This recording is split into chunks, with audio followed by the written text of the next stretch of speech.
Ronstadt, whatever comes to mind. And picture this young couple in Charleston, South Carolina, Earl and Debbie. And so they just had their third boy. And so, since the dad's name is Earl, of course the first boy, his name is Earl Simmons Smalley. And actually, his dad's name is Earl, so there's like 3 generations of Earls. That's a Southern thing for the Southern people. The middle brother had been born. His name was Daniel Eric Smalley. And then they had their third boy. And they chose Elliot Leroy Smalley. And that's me. And what happened next is really what shaped who I am and why I do this work. And so I'm here today to pay homage to the people and experiences, give credit to those experiences for shaping my views and my beliefs on what drives me. And I boil that down to really just a couple things. And one is this belief in just every human being's self-worth and ability and potential. And I don't just say that for students, it's just, I feel like everybody has this beaming spirit and everybody has limitless potential and just rights as a human being. And so I certainly see that in our students, but I just see it in everyone on the planet. And the second thing is the value of the school. And I want to be more specific than just education and say the school. Like a school and the power of a school to change a trajectory of someone's life. And that can be up or down. I just believe so powerfully in that because I experienced it myself. So those 2 things. And then there's this third, which is sort of like the driver, and that's the realization that if you believe those 2 things, generally speaking, and you see the imbalance and injustice that we have in this world, then you're just motivated to do something about it. Every day, you gotta do something about it. It's like there's an imbalance in the force, there are wrongs that need to be righted, however it is that you see that. That's the third thing. So those 3 things together kind of comprise my why, and why I do this work in South Carolina, a place that for so many people is much like it was 300-400 years ago. It's the same inequities, the same lack of access. And so that's why I do it. So I want to bring it back to that couple and the 3 boys. So it didn't last long. It was not a marriage made in heaven. High school sweethearts, it happens. It didn't work out. And so Earl took the oldest brother, Earl, his namesake, and he raised him. And my mom took me and the middle brother and raised us.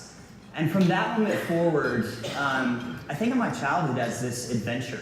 I feel incredibly privileged and lucky that I was raised by my mom because she had this zest for life and she was a fighter, was always fighting for other people, fighting to get her own education. As a Southern woman, she set a goal to someday get her PhD. And it wasn't one of these situations where you could just sign up, get your 4-year degree, and then go get your master's and get your PhD. For her, she had to take, 1 class. Just get 1 class at the College of Charleston, and I'm gonna get myself started. I'll take another class. I'm gonna start to cobble this together. So a few years down the line, I've got my associate's degree. And then I'm that much closer. And really her whole life, as she was raising my brother Eric and me, she was clawing toward that goal of true independence and power as a woman and getting her PhD. And the result for us was we had this kind of crazy childhood. I was doing the math this morning. I never lived in the same house or apartment my entire childhood through high school. It is only now where my mom, my dad, my brother's been in the same place in DC for a long time. My entire childhood, I was never in the same place for more than 1 year. I went to 9 different schools by the time I hit high school. I never went to the same school for more than a year until I was in high school. New towns, new places, new neighborhoods. We were always experiencing new things. And I think the net effect of that for me was learning humility. When you're that first kid in the class who's the new kid, and you do that every single year, and sometimes you do it 2-3 times within the same year, and there's something, I don't know if it's a Southern thing, but for some reason, ELLIOT was really difficult for my teachers to pronounce. And was hilarious to the other kids in class when I was the new kid. And if it was, I would always brace myself, is this gonna be the teacher that reads the full name and drops the Leroy in here?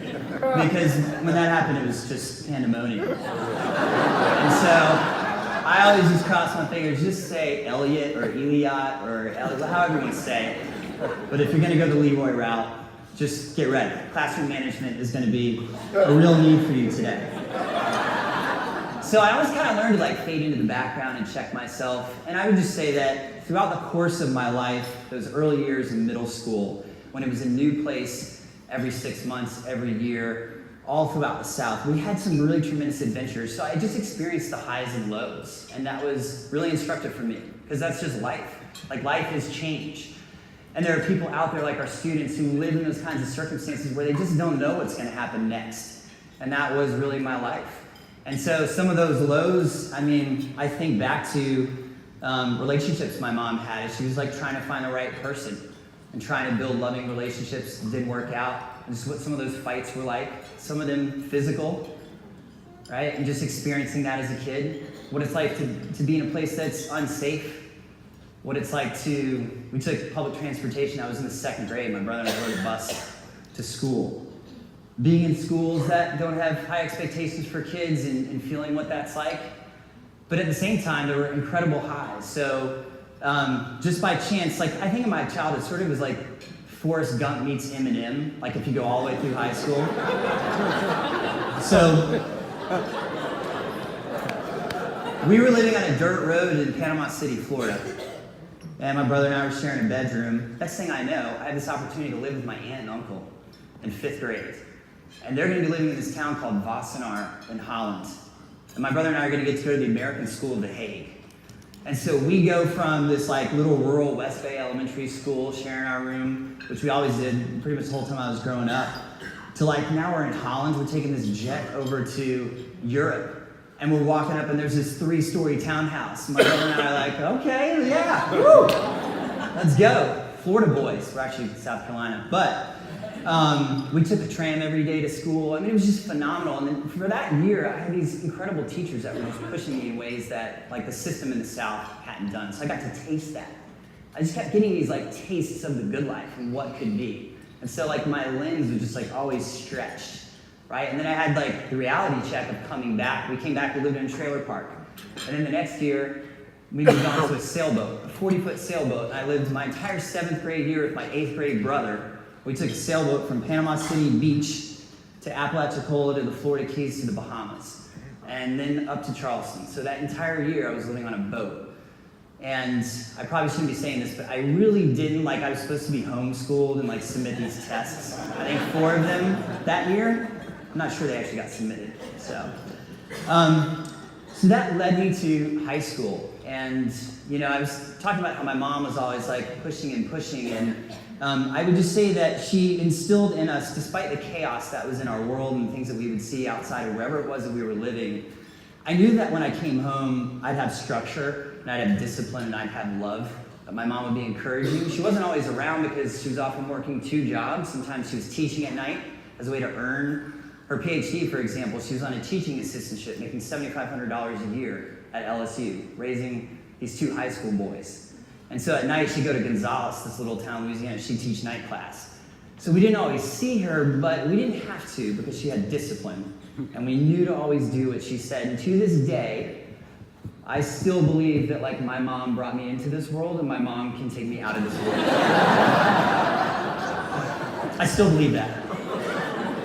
And like, you just did not cross her. You know, like, if she was like, this is what we're doing, this is what I need to do, it's what my brother and I would do. We just learned that at an early age. It got to a point where, particularly when I was in high school, and if y'all had moms like this, you're at like your friend's house, and they would talk back to their mom, you would almost feel like, am I gonna get in trouble because I'm present in this blasphemy?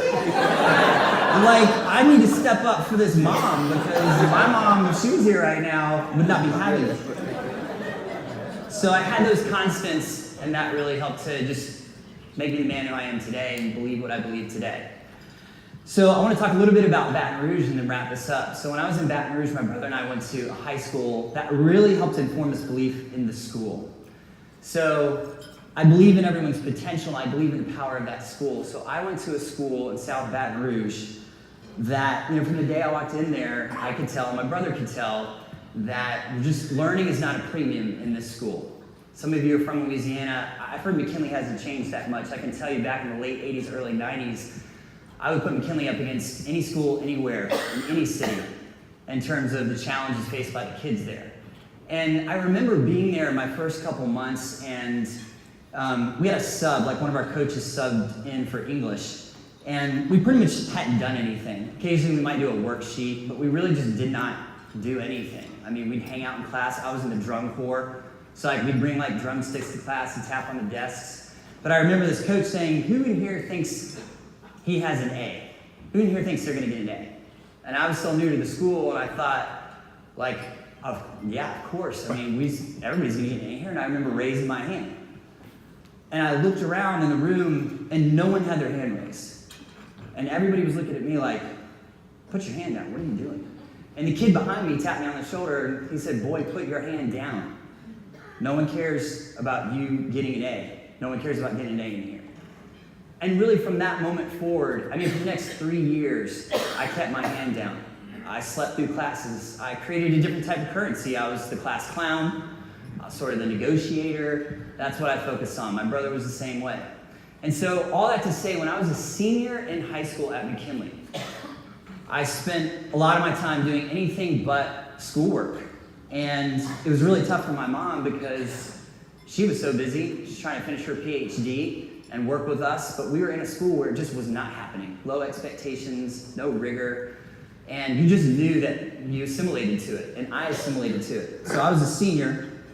I didn't take my ACT. I had no plans to go to college. I didn't have enough credits to graduate. And part of me is ashamed by this. Like, I think about my peers here in this room, and I think about how stellar so many of you were as students and how you can draw on that. And I think about myself. And I had to go to high school a 5th year just to graduate. My brother had to go to summer school his senior year. He was a year ahead of me to go into the Navy. He didn't go to college. Cuts hair for a living in DC. By the way, you should look him up. He's really, really good. And he has worked his way to a very nice living cutting hair. So I had to go to high school a 5th year, and I really lucked out because I was working at Winn-Dixie. I started bagging groceries, then I made it to the cashier, and then they were like, hey, Elliot, we'll put you in the deli, and you can work in the deli and make $4.15. And this is like 3 months ago, my senior year, and I thought, this is a really good gig. I think I might stay here and like really work my way up in Winn-Dixie. And my mom remarried, and she and her husband both got their PhDs. They finished the program, and they got jobs in Rhode Island. And I remember her telling me, you can stay here in Baton Rouge, and you can work at Winn-Dixie, or you can come with us to Rhode Island, go to high school 5th year. And that 1 year in that school, which is probably not even a great school, Charahoe High School, but I tried to be the class clown there, nobody laughed. My teachers, they started trying to teach me algebra. We know you failed it, we can teach you these concepts. We're gonna actually put you in trigonometry.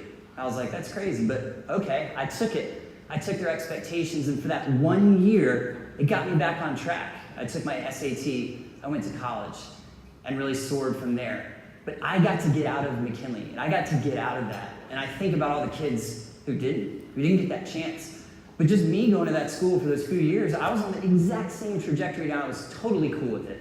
100% down with just working at Winn-Dixie and not going to college because of my time in that school. So that's why that's so important. I will close by saying, a few weeks ago I was at a coffee shop in Charleston with my mom, and we were talking about holiday break and like what's happening after that. I was like, well, I'm going to this thing called the Broad Forum. It's held once a year. And they asked me to tell my leadership story, and she said, what is that? I told her, and I looked up and she was crying. And I thought she was going to say, like, I'm so proud of you. They asked you to tell your story. That's actually not what she said. And she looked at me and she said, imagine what you could have been if I hadn't put you through so much chaos and misery growing up. And I was kind of like, I am a superintendent. Like,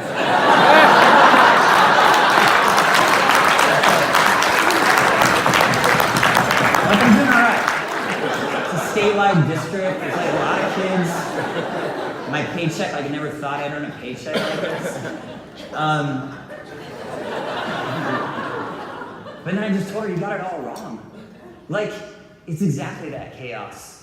And the love and discipline that you showed, and that childhood that makes me who I am, and drives me to serve kids and serve youth every single day. And without that, I couldn't do that. And she actually flew here last night and is right here.